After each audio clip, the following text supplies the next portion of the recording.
পাচ্ছিলাম গ্র্যাভিটেশন, সেটা আমি কন্টিনিউ করবো। তো গ্র্যাভিটেশনের মধ্যে যেটা দেখিয়েছিলাম যে জি অর্থাৎ অভিকর্ষ ত্বরণ, সেটা দেখিয়েছিলাম যে উচ্চতার সাথে সাথে এর পরিবর্তন হয়, গভীরতার সঙ্গে সঙ্গে পরিবর্তন হয়। আজকে যেটা তোমাদের দেখাবো সেটা হচ্ছে পৃথিবীর আহ্নিক গতির জন্য কিন্তু এই জি এর পরিবর্তন হয়। দেখো লেখা আছে variation of g due to the diagonal motion of earth, বাংলায় হচ্ছে পৃথিবীর আহ্নিক গতির জন্য জি এর পরিবর্তন। ছবিটাকে ফোকাস করো, ছবিটা ভালো করে দেখো। এটা হচ্ছে পৃথিবী, ঠিক আছে? এই ওটা হচ্ছে পৃথিবীর সেন্টার, এটা হচ্ছে নিরক্ষীয় তল। এই যে অঞ্চলটা ডটের জায়গাটা, এটা হচ্ছে নিরক্ষীয় তল। তো এই নিরক্ষীয় তলের উপর একটা পয়েন্ট আমি নিয়েছি এ। তাহলে এ পয়েন্টে যদি কোনো বস্তুকে আমি রাখি বা ব্যক্তিকে রাখি, তাহলে তাকে পৃথিবী নিজের কেন্দ্রের দিকে এই দিকে আকর্ষণ করবে, অ্যান্ড দ্যাট ইজ এমজি। এটা হচ্ছে নিজস্ব ওয়েট। কিন্তু প্রশ্ন হচ্ছে তাহলে বস্তুটা পৃথিবীর কেন্দ্রের দিকে ছুটে চলে যাচ্ছে না কেন? এর কারণটা হচ্ছে পৃথিবী নিজের অক্ষে, এটা যদি তোমার এটা যদি অক্ষ হয়, এটা আমি ডট ডট ডট দিয়ে বাড়ালাম, তাহলে পৃথিবী না এইভাবে ঘুরছে, আবর্তন করছে নিজের অক্ষের চারদিকে, পশ্চিম থেকে পূর্বে তোমরা জানো, এবং সেটা একটা সার্টেন ভেলোসিটি নিয়ে ঘুরছে। এটাকে বলা হয় ওমেগা দিয়ে ডিনোট করা হয়। চিত্রকে বলা হচ্ছে ওমেগা। ওমেগা হচ্ছে, দেখো লেখা আছে অ্যাঙ্গুলার ভেলোসিটি অফ আর্থ, মানে পৃথিবীর কৌণিক বেগ। তোমরা পরে শিখবে কৌণিক গতির ক্ষেত্রে আমরা কৌণিক বেগের ধারণা পাবো। তো যেটা বলছিলাম যে তাহলে এ বিন্দুতে কোনো একটা বস্তুকে কি করবে, পৃথিবী নিজের কেন্দ্রের দিকে আকর্ষণ করবে, কিন্তু তা সত্ত্বেও সেটা সেদিকে ছুটে চলে যেতে পারবে না। কেন না, পৃথিবীর আবর্তনের সঙ্গে সঙ্গে বস্তুটাও কিন্তু একই বেগে আবর্তন করছে। সেই কারণে বস্তুর ওপর বাইরের দিকে একটা বল কাজ করবে, সেটা হচ্ছে M r omega square.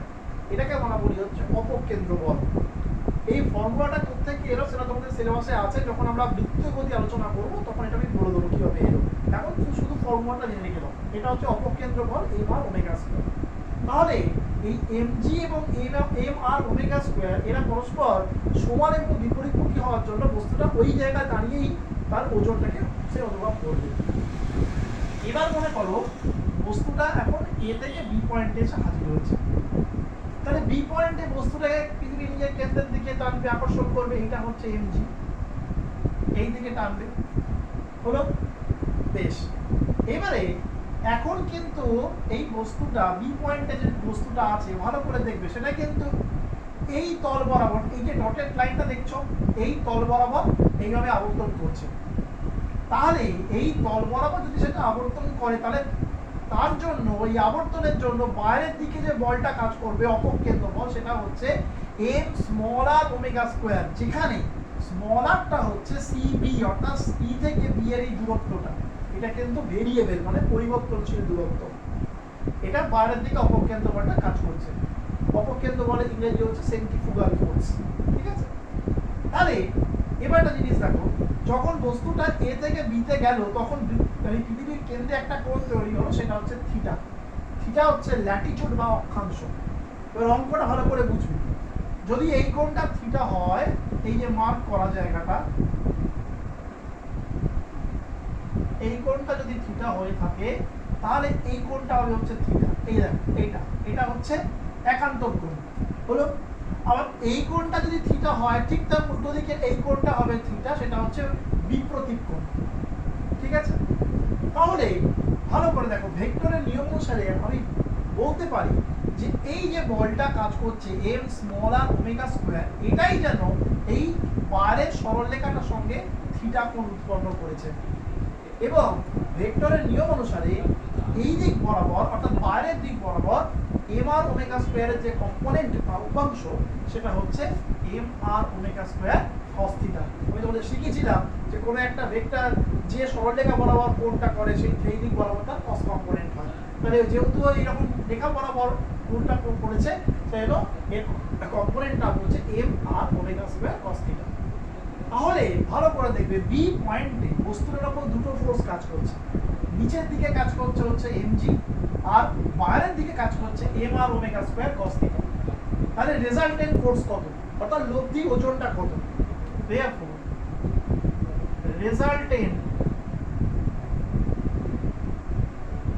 resultant weight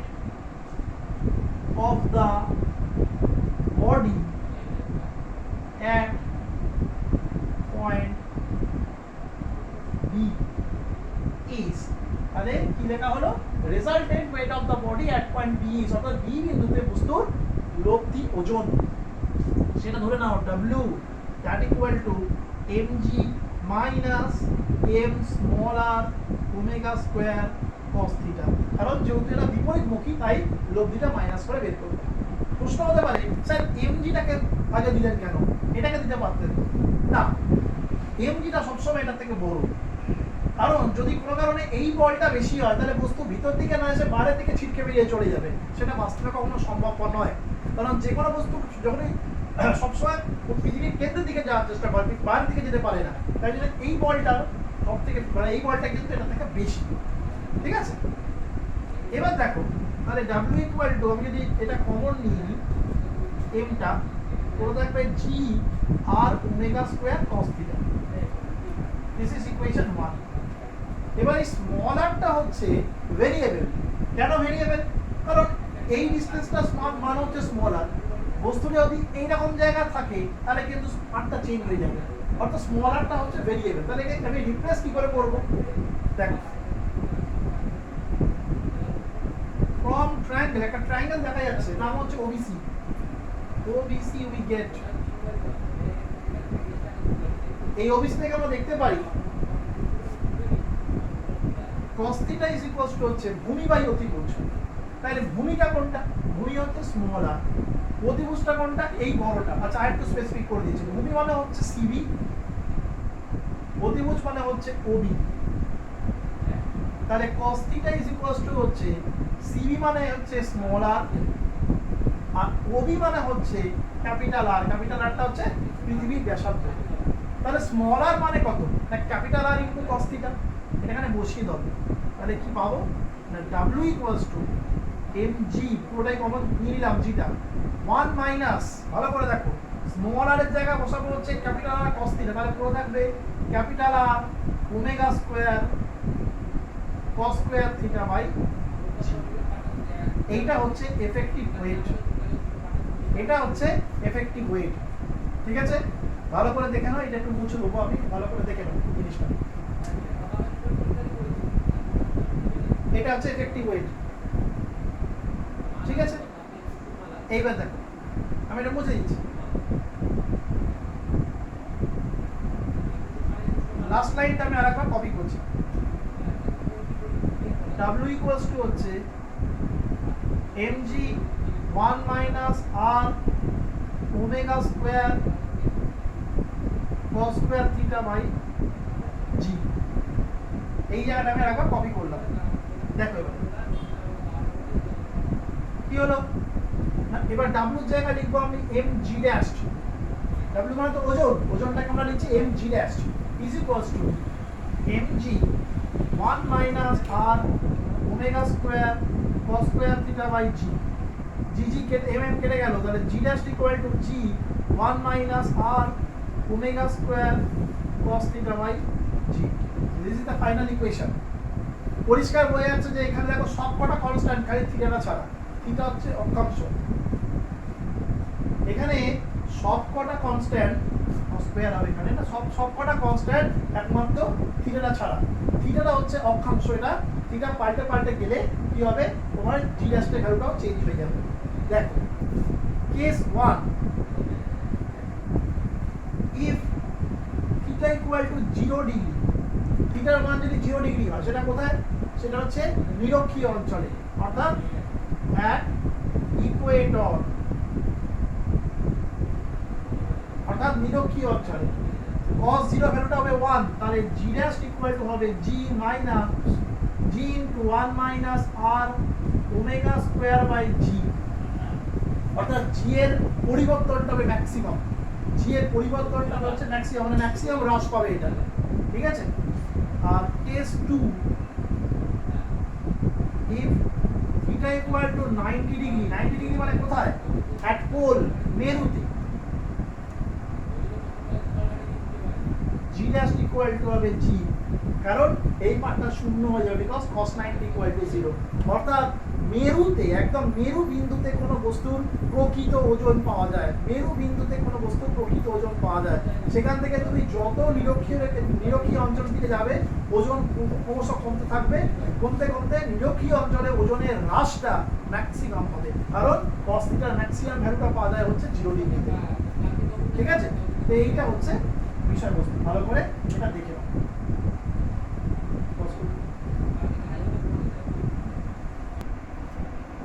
ঠিক আছে, তাহলে এইটা হচ্ছে বিষয়বস্তু যেখানে আহ্নিক গতির জন্য পৃথিবী নিজের অক্ষের চারদিকে আবর্তনের জন্য কি হবে, জি এর মানটা পরিবর্তিত হয়, সেটা হচ্ছে এটা। একটু ভালো করে দেখে নেবে এটা। ওকে, এবার যেটা আমরা করাবো সেটা হচ্ছে ভীষণ ইম্পর্টেন্ট একটা জিনিস।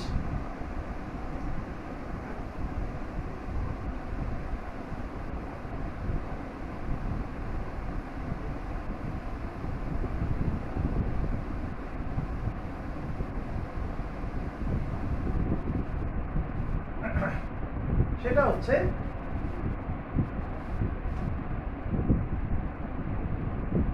Kepler's law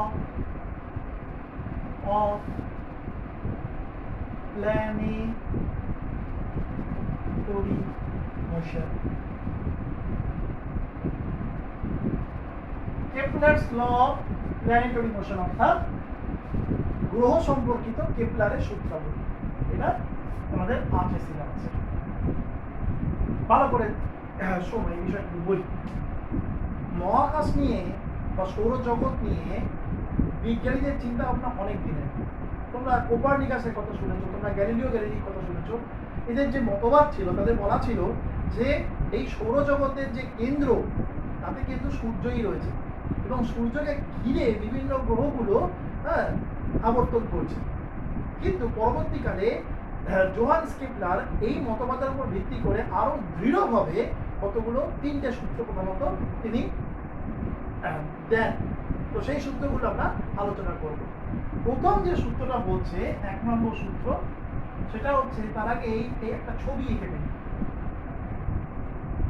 এইটা হচ্ছে একটা ছবি।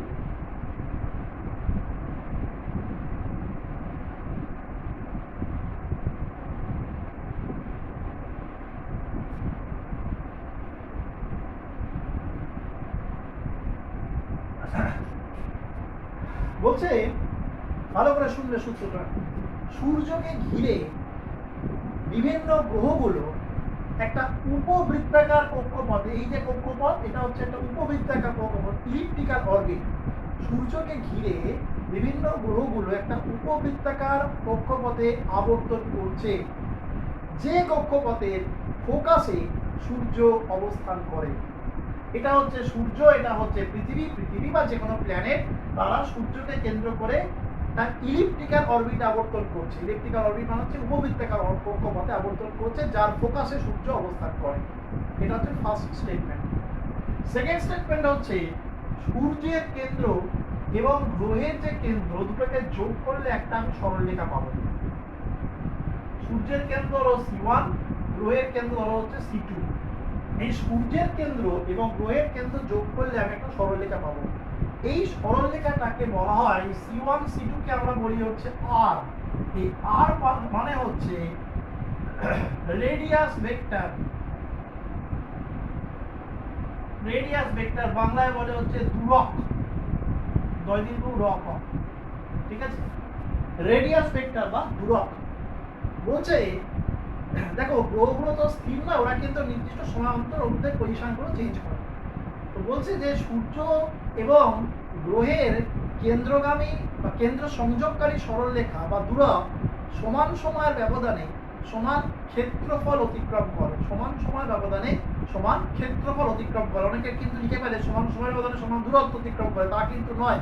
সমান সময়ের ব্যবধানে সমান ক্ষেত্রফল অতিক্রম করে।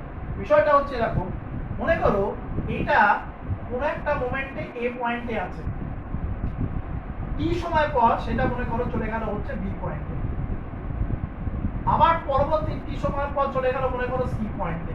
ঠিক আছে, এই যে ক্ষেত্রফলগুলো কভার করলো, এই ক্ষেত্রফলগুলো যে কভার করছে, এই ক্ষেত্রফলগুলো প্রত্যেকটার ভ্যালু সমান। তোমাদের দেখে মনে হতে পারে স্যার কি করে এটা সমান হচ্ছে, কিন্তু এটা ত্রিমাত্রিক কনসেপ্টে করা। দ্বিমাত্রিক কনসেপ্টে দেখে হয়তো মনে হতে পারে যে এটা সমান নয়, কিন্তু ত্রিমাত্রিক দৃষ্টিকোণ থেকে দেখলে পরিষ্কার এটা প্রমাণ করা যায় যে এই যে এরিয়াগুলো কভার করছে, মানে C1A B, তারপর হচ্ছে C1B C, এই প্রত্যেকটা এরিয়াটা হচ্ছে সমান, অর্থাৎ সমান সময়ের ব্যবধানে এই দুরক সমান ক্ষেত্রফল অতিক্রম করে। এটা হচ্ছে সেকেন্ড ল। 3 নম্বর ল হচ্ছে তোমার গ্রহগুলির আবর্তনকালের বর্গ মানে হচ্ছে টি স্কোয়ার। কি হবে না, সূর্য এবং গ্রহের কেন্দ্র সংযোগকারী সরলরেখার ত্রিঘাতের সমানুপাতিক। অর্থাৎ সূর্য এবং গ্রহের কেন্দ্র সংযোগকারী সরলরেখাকে আমরা আর দিয়ে রিপ্রেজেন্ট করি, তাহলে তার ত্রিঘাত মানে হচ্ছে কিউব। এই গ্রহগুলির আবর্তনকালের বর্গ, অর্থাৎ একবার প্রদক্ষিণ করতে সূর্যকে যে সময় লাগে তাকে আবর্তনকাল বলি, তার বর্গ তার টি স্কোয়ার সমানুপাতিক হচ্ছে আর কিউব, যেখানে আর হচ্ছে সূর্য এবং গ্রহের কেন্দ্র সংযোগকারী সরলরেখা বা ওদের মধ্যবর্তী দূরত্ব। এই হচ্ছে 3টে ল। আমি আর একবার বলে দিচ্ছি সংক্ষেপে। প্রথম যে লটা ছিল সেটা হচ্ছে সূর্যকে কেন্দ্র করে বিভিন্ন গ্রহগুলো একটা উপবৃত্তাকার কক্ষপথে আবর্তন করে, যার ফোকাসে সূর্য অবস্থান করে। এটা ফার্স্ট ল। সেকেন্ড ল হচ্ছে সূর্য এবং গ্রহগুলির কেন্দ্র সংযোগকারী সরলরেখা, যেটা আমরা বলি ধ্রুবক, সেটি সমান সময়ের ব্যবধানে সমান ক্ষেত্রফল অতিক্রম করে। এটা হচ্ছে সেকেন্ড ল। আর থার্ড লটা হচ্ছে গ্রহগুলির আবর্তনকালের বর্গ সূর্য এবং গ্রহের কেন্দ্র সংযোগকারী সরলরেখার মধ্যবর্তী দূরত্বের ত্রিঘাতের সঙ্গে সমানুপাতিক। এটা হচ্ছে থার্ড ল। ঠিক আছে, এবার আমরা আজকে এই থার্ড লটা কি প্রমাণ করব। এই প্রমাণটা করলে আমাদের এই পাঠটুকু শেষ হয়ে যাবে। হলো? এইবার দেখো, আমরা কেপলারের থার্ড লটাকে প্রমাণ করতে যাচ্ছি। ভালো করে দেখো, থার্ড লটাকে প্রমাণ করতে যাওয়ার আগে আমরা একটা কথা বলি, সেটা হচ্ছে কেপলারের অরিজিনাল যে স্টেটমেন্ট ছিল সেটা ছিল হচ্ছে সূর্যকে কেন্দ্র করে গ্রহগুলো উপবৃত্তাকার কক্ষপথ আবর্তন করে। কিন্তু আমাদের ক্যালকুলেশনের সুবিধার জন্য আমরা কক্ষপথটাকে বৃত্তাকার কনসিডার করবো, অর্থাৎ সার্কুলার অরবিট কনসিডার করবো। দেখ, এই হচ্ছে সেই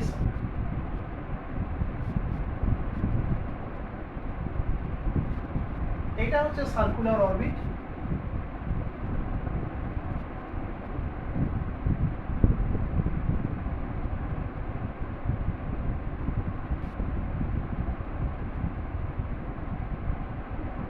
এই সার্কুলার অরবিটের সেন্টারে আছে হচ্ছে সূর্য, আর এটা ধরো কোনো একটা প্ল্যানেট, যে কোনো প্ল্যানেটের ক্ষেত্রে এটা অ্যাপ্লিকেবল। তাহলে সূর্যের ভর মনে করো ক্যাপিটাল এম, প্ল্যানেটটার ভর মনে করো স্মল এম। এইটা হচ্ছে ওদের মধ্যবর্তী দূরত্ব, সেটাকে আমি স্মল আর দিয়ে লিখলাম। হলো? এইবার একটা জিনিস ভালো করে বুঝতে হবে। ক্যাপিটাল এমটা লিখে দিচ্ছি। ক্যাপিটাল এমটা হচ্ছে মাস অফ দ্য সান, স্মল এমটা হচ্ছে মাস অফ দ্য প্ল্যানেট। এবার একটা জিনিস ভালো করে দেখো, নিউটনের মহাকর্ষ সূত্র অনুসারে সূর্য কি করবে, এই গ্রহটাকে নিজের কেন্দ্রের দিকে আকর্ষণ করবে, এবং সেটা হচ্ছে মহাকর্ষ বলের জন্যই করবে। তাহলে সেই ফোর্সটা হচ্ছে এফ। তাহলে কি লিখবো? Gravitational force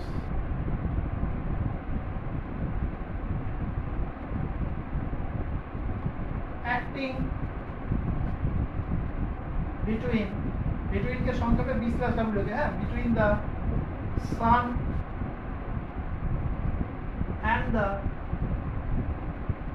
planet is F is equals to কি লেখা হলো? Gravitational force acting between the sun and the planet, তা সূর্য এবং গ্রহের মধ্যে ক্রিয়াশীল মহাকর্ষ বল। F ইকুয়ালস টু হচ্ছে G/m/r²। এটা আমরা ফর্মুলা থেকেই পাই, জি হচ্ছে মহাকর্ষীয় ধ্রুবক। কিন্তু তাহলে প্রশ্ন হচ্ছে, যদি সূর্য এই গ্রহটাকে নিজের কেন্দ্রের দিকে আকর্ষণই করে মহাকর্ষ বল দ্বারা, তাহলে তো গ্রহটা সূর্যের দিকে ছিটকে চলে আসার কথা, কিন্তু গ্রহটা আসছে না, বরং গ্রহটা ওকে এরকম বৃত্তাকার পথে প্রদক্ষিণ করছে। তার মানে এই বলটার এগেনস্ট এমন আর একটা বল আছে যেটা কি করছে, এই বলটাকে ব্যালেন্স করছে। তা না হলে কিন্তু এই গ্রহটা ছিটকে চলে আসতো সূর্যের কেন্দ্রের দিকে। সেই বলটা কি? সেটা হচ্ছে এই গ্রহের আবর্তনের জন্য এর বাইরের দিকে একখানা কেন্দ্র বহির্মুখী বল কাজ করছে, যেটাকে আমরা অপকেন্দ্র বল বলি, সেটা হচ্ছে এফ ড্যাশ। তাহলে এটাকে লিখতে হবে the outward force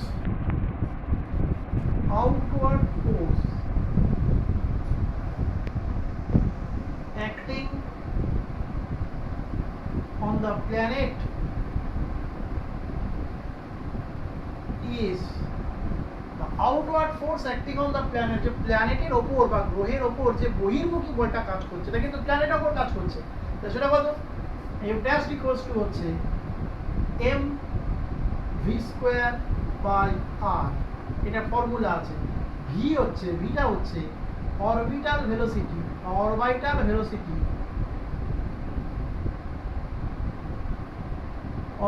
velocity of the planet.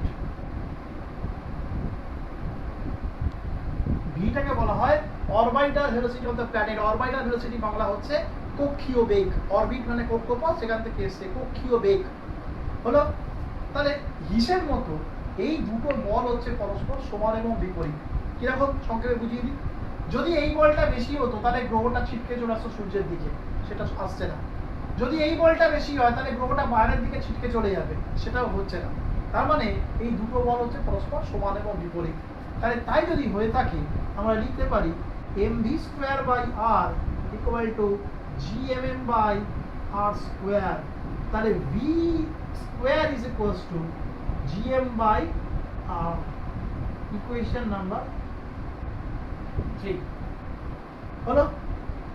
এইবার আমরা বের করবো হচ্ছে টাইম পিরিয়ড। আমাদের তো ফর্মুলায় টাইম পিরিয়ড আছে, তাহলে টাইম পিরিয়ডটা বের করি। টাইম পিরিয়ড মানে হচ্ছে পর্যায়কাল,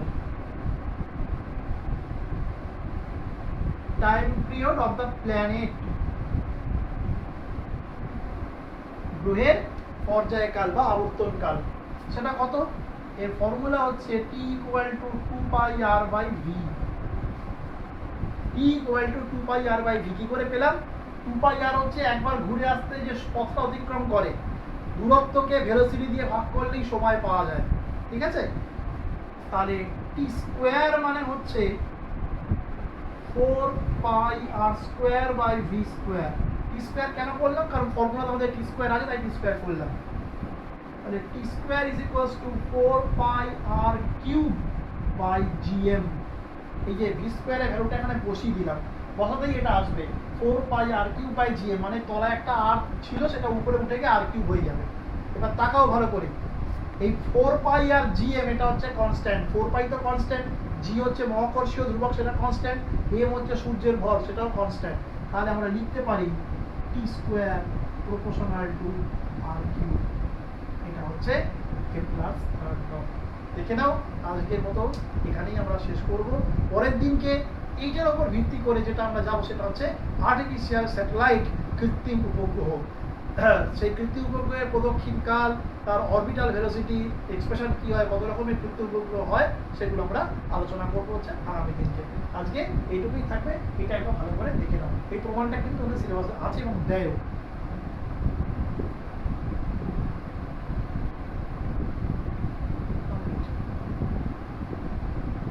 Peace.